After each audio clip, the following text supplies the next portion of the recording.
Muy bien, pues muy buenas tardes, sean todos bienvenidos. Yo agradezco con muchísimo entusiasmo a la Escuela Normal Superior Oficial de Guanajuato y al maestro José Luis Amaguey, al Instituto Estatal de la Cultura, que por medio de su dirección editorial hace posible la magia de estos encuentros. Ya estamos en la recta final de esta semana, o esto duró un poco más de una semana, la celebración en torno al Día Nacional del Libro. Ya habíamos nosotros estado reunidos eh, con el motivo, el pretexto de escritura desde el encierro. La semana pasada estuvimos con el poeta Alex Garrigós y con los cuentistas David Eudave y Bernardo Gobea. No estoy segura de que sean los mismos alumnos, pero sí, son los mismos alumnos. Algunos nombres sí los reconozco, sí les veo sus caritas. Bueno, el día de hoy vamos a platicar con dos mujeres, ya para cambiar, ¿no? Dos mujeres, Sandra Carrasco y Ana Reza. Les voy a platicar. Ellas tienen en común algo más que ser mujeres. Sandra y Ana llevan en su vida una lucha activa por mejorar nuestra sociedad y lo han hecho nada más y nada menos que a través del arte. Sandra, me gustaría empezar con ella, además de dramaturga, es directora de escena y docente, es maestra, catedrática, pero sobre todo hay un proyecto hermoso que ella lleva y es trabajar con las poblaciones vulnerables y vulneradas, que se encuentran pues una situación con pocos privilegios en la sociedad. Uno de estos trabajos que ella ha hecho es con las personas privadas de la libertad. Sandra trabaja con los presos, ha trabajado con los presos y, bueno, no solamente este es el resultado, porque ella ha hecho montajes con las personas privadas de su libertad, montajes escénicos, pero también surge esta obra de teatro. ¿La leyeron? ¿Leyeron la obra Con fin lamento? Sí, por ahí ya hay varias lecturas. Entonces, bueno, me encantaría comenzar así de lleno, Sandra, abriéndote el micrófono y preguntándote por tu experiencia, que nos cuentes qué es esto de Con fin lamento. Hola, ¿qué tal a todos? Maestro José Luis, qué gusto verte. Te saludo con mucho gusto, Ana Reza, Ana Paulina, y pues bueno, a todos los chicos, que es gratísimo compartir este espacio con tanta juventud y con todos ustedes. Al final, esta experiencia de confinamiento, precisamente me inspiré en uno de los participantes en el proyecto que estuve. Yo ya había trabajado con personas privadas de la libertad en San Miguel de Allende. Yo trabajaba para una asociación civil que es CASA, el Centro de Apoyo para Adolescentes AC, y trabajaba dirigiendo el grupo de teatro con chicos que la mayoría de ellos pertenecían a grupos de banda. Pues todos habían tenido algún acercamiento no grato con la policía y con las drogas. Y pues bueno, directamente en casa nos solicitan realizar también montajes con el Centro Estatal Penitenciario de San Miguel, y estuvimos dirigiendo ahí una obra. Posteriormente, bueno, también cuando era estudiante llegué a tener acercamientos con el Centro Penitenciario de León, que es estatal, y aquí en el Centro Federal, que cabe mencionar que los centros federales son muy diferentes que los centros estatales. Y el Centro Federal, que está en Ocampo, que es el número 12, me invitan el año pasado a dirigir una obra para las personas privadas de la libertad y participar en el Festival Cervantino. Ellos ya desde hace 4 años proyectan una obra, se presenta con autoridades, con personal invitado, es para un público mayor de 300 personas, y se graba, ¿no? Con TV4 apoya con toda la producción y se proyecta aquí en época del Cervantino. Este año la Secretaría de Cultura me llama y directamente del Festival Cervantino para que volviera a ser la dirección del proyecto, pero un proyecto mucho más ambicioso y más grande. El año pasado trabajé con cerca de 100 personas privadas de la libertad. Sí te vuelves loco, independientemente de que sean privadas de la libertad o no, sí es para volverte loco con casi 100 personas.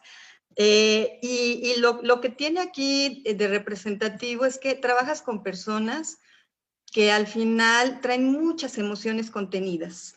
Digo, yo sé que el trabajar con actores ya profesionales o con alumnos, digo, yo tuve la oportunidad de trabajar ahí con ustedes en la ENSOC, fui compañera del maestro José Luis, y es muy diferente, digo, también los alumnos traen un desborde de emociones, pero no es lo mismo estar confinado.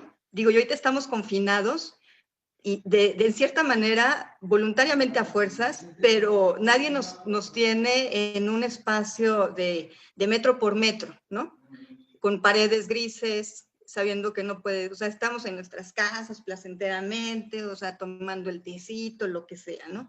Entonces, al final allá son emociones súper contenidas que se desbordan. Entonces, la verdad yo llegaba como pasa, así textualmente, o sea, llegaba, me iba a las 7 de la mañana, regresaba a 8 de la noche o 9 de la noche, y llegaba a casa siempre a tumbarme a la cama, ¿no? O sea, pedía 10 minutos, decía 10 minutos, me tumbaba porque sí llegaba con todas esas emociones que te arrojan, ¿no? Y que al final tú también asumes. Y decido, bueno, cuando Ana Paulina me invita a este maravilloso proyecto, dije, bueno, mucha gente me decía, ¿y por qué no escribes nada sobre las experiencias, no? Directamente. Y hubo una persona privada de su libertad, que es Cristian, que es un personaje, es un tipazo, ¿no? Es un tipazo en el sentido de que cuando llegas desde la forma, él de hecho se dedica a hacer teatro, él no hacía teatro antes de estar recluido en el centro penitenciario, él era, él se dedicaba, él era un policía, se dedicaba directamente en el norte del país, y bueno, circunstancias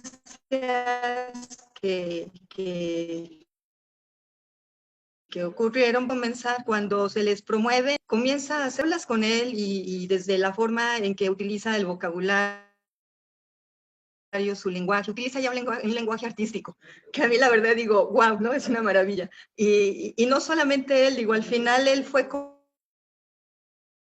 el representante de todos ellos que están ahí recluidos y que al final muchas veces tenemos estos grandes estigmas, ¿no? Por las personas que se encuentran recluidas en centros penitenciarios. Digo, también yo siempre les digo, yo invito a mis alumnos y los llevo a dar talleres con ellos. Y les digo, también no hay que romantizar, o sea, no hay que romantizar la situación de ingresar a un centro penitenciario, ni tampoco llegando con estos estigmas ni prejuicios, ¿no? O sea, como que hay que buscar siempre un balance.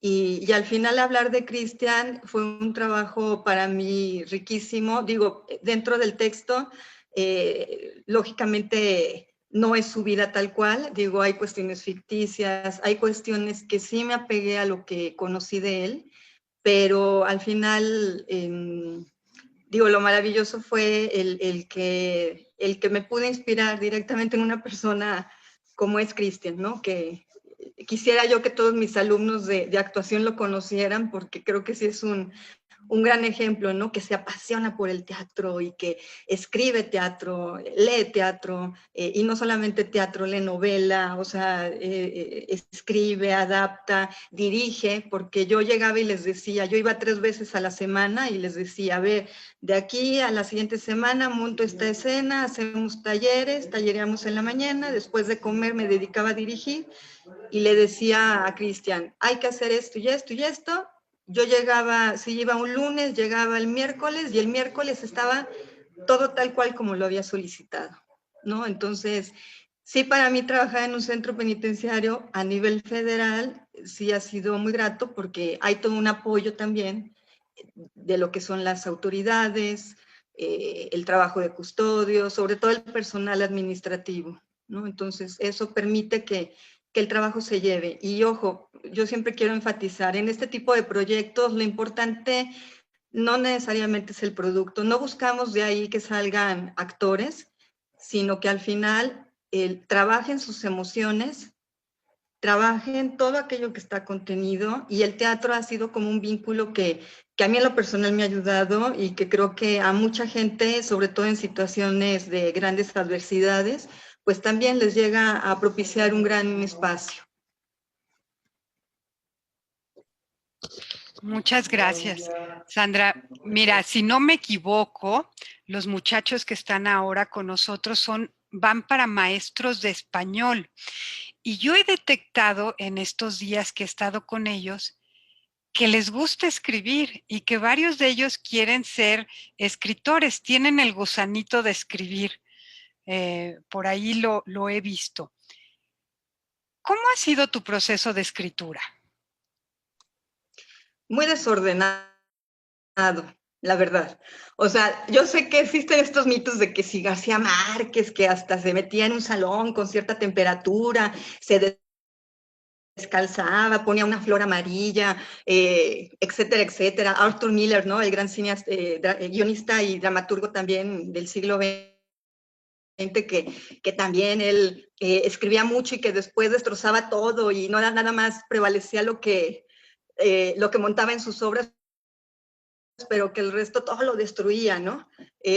Yo sí pienso que esto es como Picasso, ¿no? O sea, Picasso decía, nada de que llegue Thalía y todas las musas, ¿no? Ay, sí, te vengo a inspirar, ¿no? Y escuches voces, ¿no? Y te digan sí, y ya te inspires y diga, a ver, perdónenme chicos, llegó ahorita la inspiración y los dejo y me voy a escribir, ¿no? O sea, al final Picasso decía, no, el escribir, bueno, en el caso de él hacer sus obras, decía, no es de que llegue una musa y te inspire, al final es disciplina. Yo la verdad sí soy muy desordenada, no es de las que me pongo a escribir diario ni a determinadas horas. Algo que sí es que yo soy como un gallo. En las mañanas funciono, pero en cuanto cae el sol,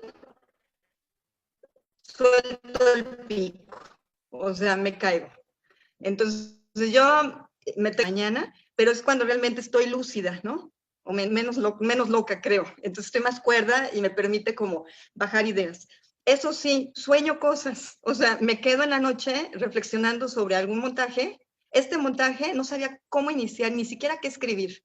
Y me acuerdo que me fui a la cama a dormir y llevaba así varios días. Ya había empezado a escribir una obra diferente para este libro.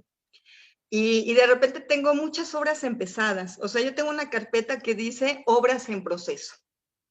Y esas obras en proceso son más de 10 textos de archivos de Word que nunca los he terminado, ¿no? Y que de repente se me ocurre algo y hago la historia como en narrativa y ahí la dejo.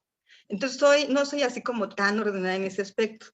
Y ya cuando ese día que dije, no, a ver, ya tengo que pensar sobre qué voy a escribir, empecé a reflexionar sobre mi trabajo que he hecho en el centro penitenciario y algo soñé que en la mañana que me desperté dije, sí, la vida de Cristi. Y me levanté y me puse a darle, ¿no?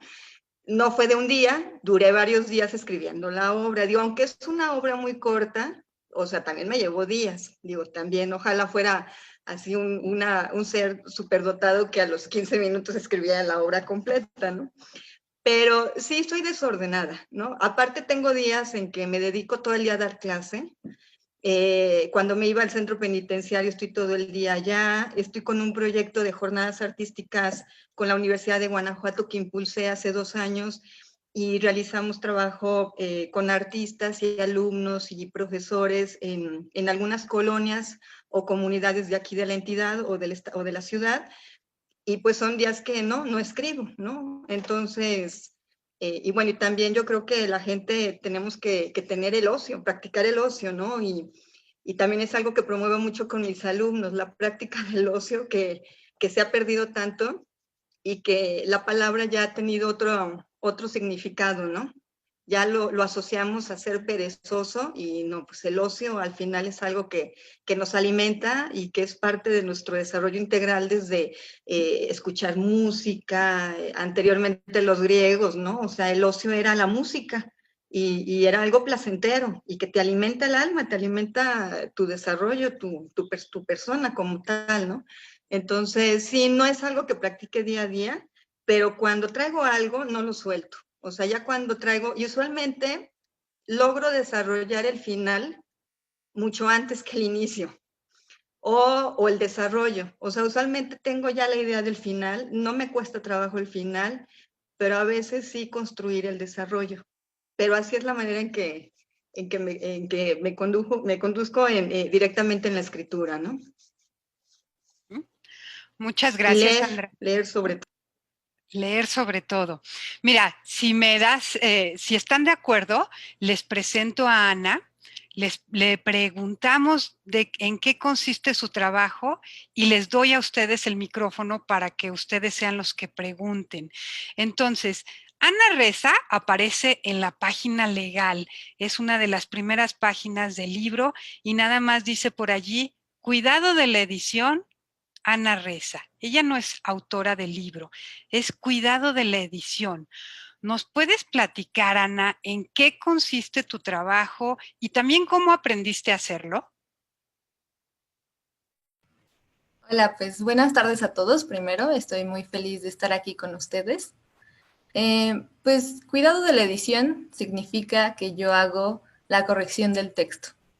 Esto se divide básicamente en dos ramas.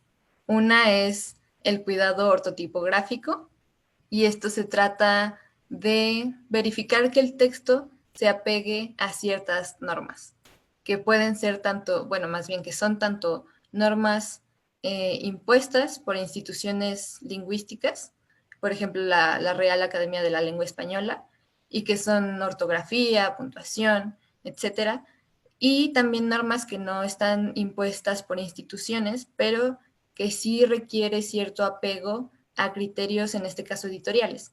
Y aquí, por ejemplo, son el uso de diversas tipologías, el uso de negritas, de cursivas, de comillas, por ejemplo, para los títulos.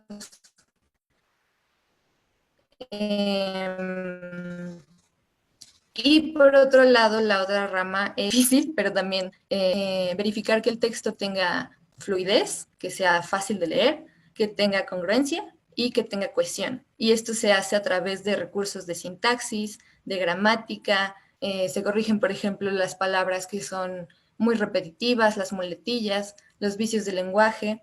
Se verifica que haya congruencia entre los tiempos gramaticales, las personas, pero también, y lo que a mí me parece mucho más difícil, es verificar que el texto tenga una congruencia entre sus diversas ideas y sus diversos argumentos. ¿Y por qué me parece muy difícil? Porque esto se tiene que hacer sin modificar el estilo del autor.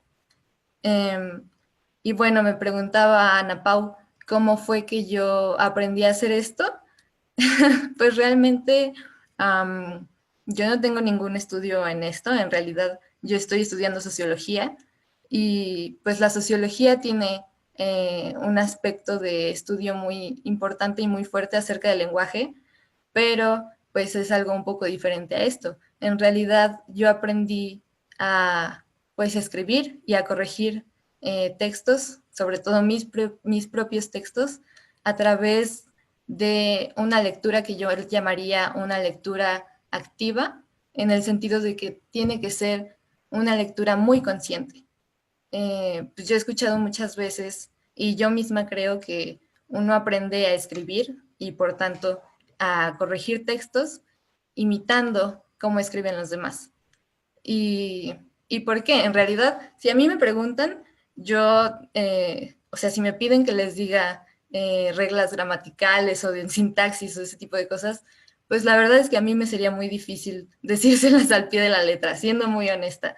Pero yo creo que yo puedo hacer un gran trabajo en este aspecto de la corrección porque me he generado un hábito desde la lectura y desde la lectura activa. porque pues, yo creo que, por ejemplo, uno aprende mucho más fácil cómo se escribe una palabra correctamente leyéndola muchas veces que aprendiéndose una regla gramatical que muchas veces no entendemos. Y no solo esto, o sea, también abarca cuestiones, sí, claro, ortográficas, de puntuación y todo, pero sobre todo cuestiones de, pues que serían de estilo en este caso, porque pues leyendo diferentes autores y diferentes textos, es decir, diferentes formatos de textos, eh, pues uno se da cuenta y uno aprende a, pues sí, habituarse a diferentes formas de presentar ideas y presentar argumentos. Y creo que esto es lo que se me hace más difícil, porque pues sí, claro, luego tenemos muchos problemas de ortografía y de puntuación, de sintaxis y todo eso, pero en realidad lo que se me hace mucho más difícil es pues hacer un texto que podamos decir que es unitario, o sea, que una idea se siga de otra, que un argumento se siga de otro, y presentarle a un lector que muchas veces no conocemos y jamás vamos a conocer, pues parte de nuestro pensamiento, ¿no? Lo que queremos transmitir. Muchas gracias, Ana. Muchas gracias, Sandra. A mí me parece muy loco, no sé si a ustedes no les parezca loco, la necesidad de corregir a un escritor. ¿No es muy loca esa idea? Como que un escritor ya es pues es un escritor simplemente, ¿no? Porque no sé si alguien quiere comentar algo, si quieren que le dejemos la palabra a Ana, ¿no les parece loco esta idea?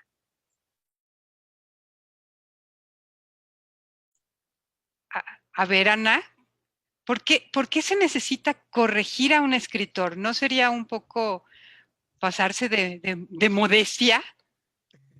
Perdón, antes, Ana, si me permites, fíjate que algunos de los muchachos que están ahorita conectados tienen a su cargo una revista estudiantil, que es la revista Eñe. Y algunos de ellos pues están aprendiendo a realizar este trabajo que, que ustedes realizan no solamente como editores, porque lo es que la revista de diseño, etcétera, eso es lo que pueden hacer. Y así la presentamos.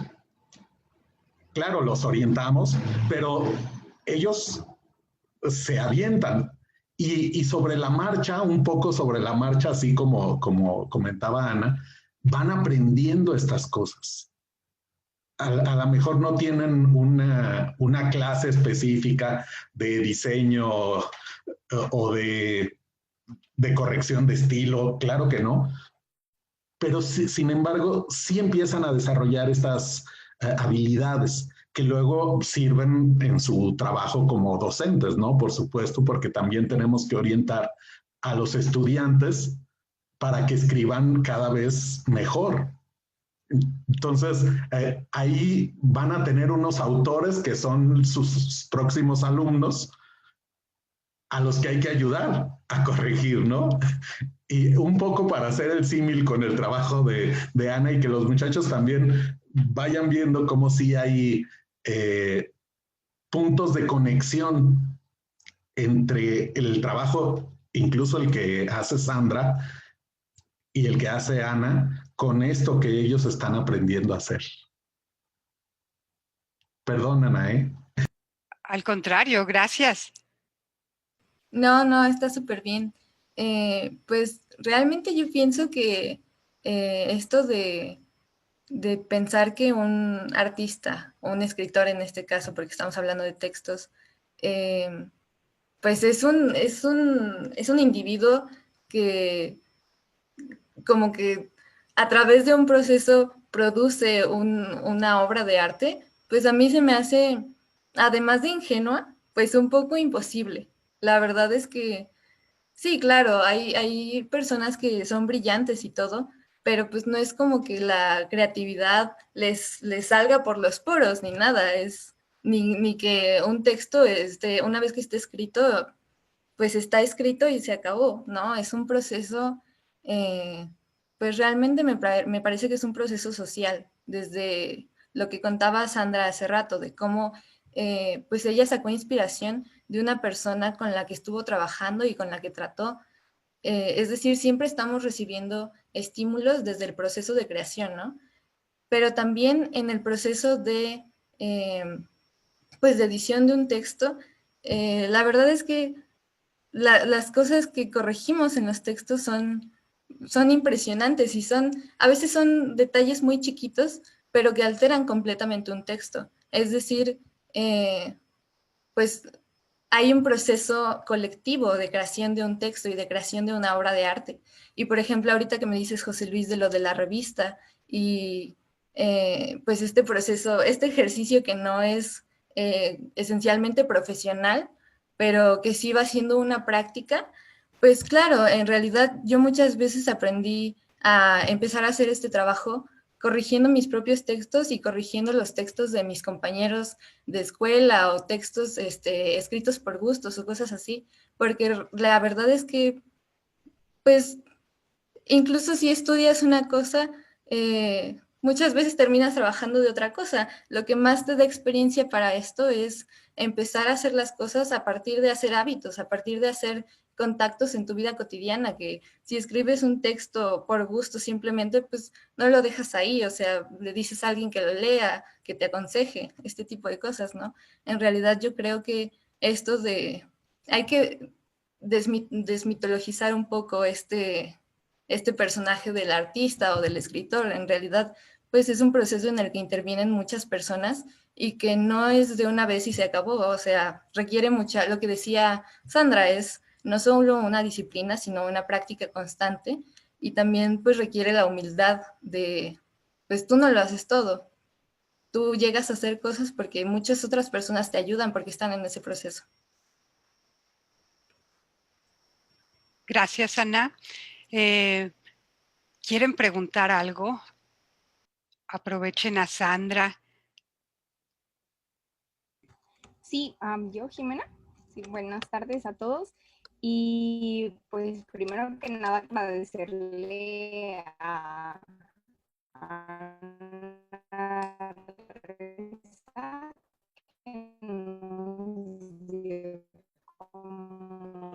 esta parte de su edición que hace y formo parte de este departamento, mi compañero, y me entusiasma más pues escuchar lo que dice Ana. Como dicen, o sea, yo no creía que un escritor necesitaba como de ayuda y pues ahora sí es como que me abre más a decir, bueno, o sea, todos estamos cumpliendo y que la escritora Sandra de verdad que hace su trabajo, pero también Ana, o sea, van de la mano los dos. Y tenía una pregunta para Sandra. Hablaba de Lulú y de Cristian, me parece que se llamaba así, se me olvidó. Lulú, ¿de dónde sale o cómo interviene? Ay, perdón. Sí, fíjate que, gracias por preguntar, Jimena. Fíjate que en una ocasión estaba en un ensayo y de repente se acerca el director del centro penitenciario y me dice, oiga maestra, le pido que Cristian, pues ahorita lo va a tener ensayando, pero de manera, más bien como una sorpresa, va a ingresar su esposa. Él se casa en el centro penitenciario, o sea, en una reunión resulta que llega la que ahora es su esposa, que no recuerdo cuál es su nombre, llega ella y conoce a Cristian, pues en una reunión que tienen del centro penitenciario de estos convivios, y pues bueno, se agradaron, se empezaron a escribir, porque ella vive en el norte, se comenzaron a escribir y resulta que, pues bueno, luego ella venía, lo visitaba y hasta que se casaron. Y en ese momento entra ella y él estaba en una plena escena, no se desconcentró, a mí me impresionó que se mantuvo, siguió él con su escena y ya cuando terminó, ella le dijo unas palabras lindísimas, ¿no? De que para ella era un orgullo verlo como artista y verlo, porque en esa obra presentamos El Quijote de la Mancha. También ellos decidían textos bastante complejos, digo, porque hablar de un clásico con un lenguaje de época, con modismos, ustedes conocen el español antiguo, es súper complejo, y teníamos que detenernos casi en cada frase para conocer el significado, porque de repente yo les decía, les preguntaba si entendían su texto, sus líneas, y pues no, entonces era meternos a explicar desde qué significaba, y ellos se aprendían la palabra sin cambiarla al lenguaje actual. Entonces eso me agradaba mucho, pero porque ellos habían tomado la iniciativa. Entonces llega su esposa y a la hora que él también le responde, pues bueno, ya saben, o sea, todo el mundo así con el llanto, ellos llorando, y luego ya al final ella se retira y en la hora que estábamos comiendo se acerca conmigo Cristian y me dice, es la segunda vez que veo a mi esposa. Dice, hablo con ella por teléfono seguido y me escribo, pero es la segunda vez que veía ya de ahora que es mi esposa. A mí eso me conmovió mucho, ¿no? Que era la segunda vez y que me haya tocado a mí presenciarlo, que se veían en persona, ¿no? Y pues bueno, creo que por eso también dije, no, tiene que ingresar Lulú. Lulú tiene que ser un personaje. No se llama así en la vida real ella, pero dije, bueno, Lulú, me gustó el nombre de Lulú. Pero así fue, con esta anécdota que pensé en el personaje de ella. Ah, ya, muchísimas gracias. No, pues sí, qué historia tan conmovedora. José Luis, perdón por interrumpir. Sí. Desafortunadamente esta reunión fue de 40 minutos y nos quedan 5 minutos. Tú me dices si quieres que reiniciemos reunión y seguimos la charla o hacemos un cierre. Tú nos propones. Yo creo que sería bueno reiniciarla porque apenas estamos entrando en calor aquí con lo que nos cuentan Sandra y Ana, y yo creo que sería muy rico que pudiéramos continuarla otros 40 minutos. Perfecto, entonces si les parece vamos a cerrarla y nos volvemos a meter misma liga y todo. Aquí nos vemos en un minutito. Muy bien.